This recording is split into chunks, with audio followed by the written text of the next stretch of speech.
Tamamilə haqlısınız. Hər iki ölkə Azərbaycanın yaxın dostudur. Türkiyə ilə biz müttəfiq ölkəyik. Biz 2021-ci ildə Şuşa bəyannaməsini imzalamışıq və rəsmi olaraq müttəfiqik.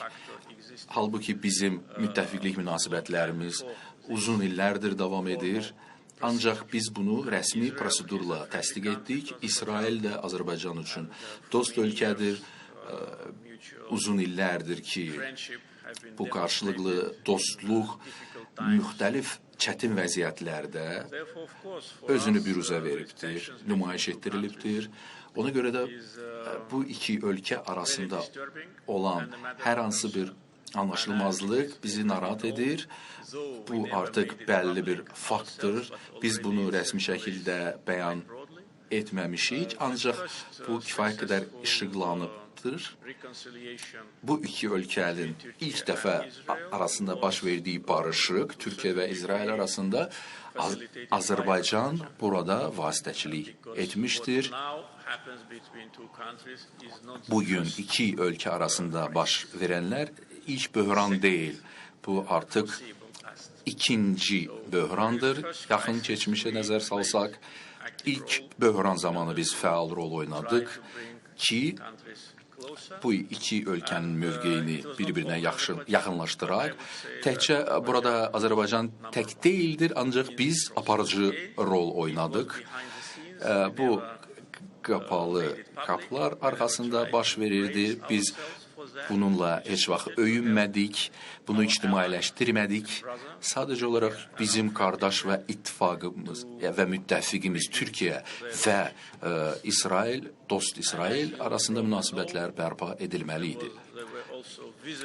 Bildiyiniz kimi bunun normallaşmanın da nəzərə çarpacaq əlamətləri var idi.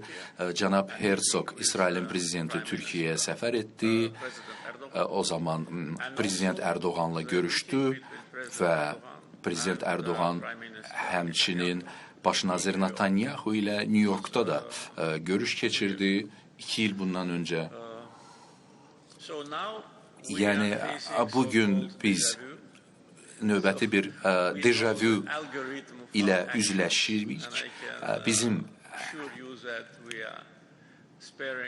hərəkətlərimizin alqoritmi bəllidir və əlimizdən gələni edəcəyik ki, burada hər hansı bir şəkildə yardımcı ola bilək.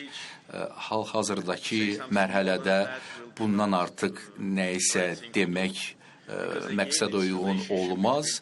Çünki bu ilk növbədə iki ölkə arasında olan münasibətlərdir və onların qərarı olacaqdır ki, hər hansı bir prosesi ictimailəşdirsinlər.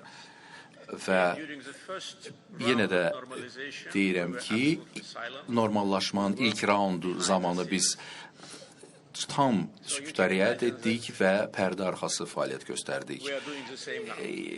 Təsəvvür edə bilərsiniz ki, bugün də bənzər proseslər davam edir və biz ümid edirik ki, proses normallaşacaq.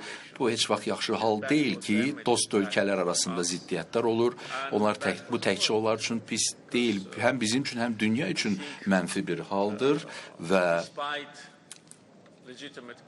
burada legitim narahatlıqlara baxmayaraq və etimadsızlıq mühütünə baxmayaraq, yenə də burada normallaşma üçün təməllər müəyyən edilə bilər və qarşılıqlı maraq kəsb edən sahələr də müəyyən edilə bilər və zənnimcə bu proses dayanmamalıdır və davamlı olmalıdır və Azərbaycan əlindən gələni edir ki,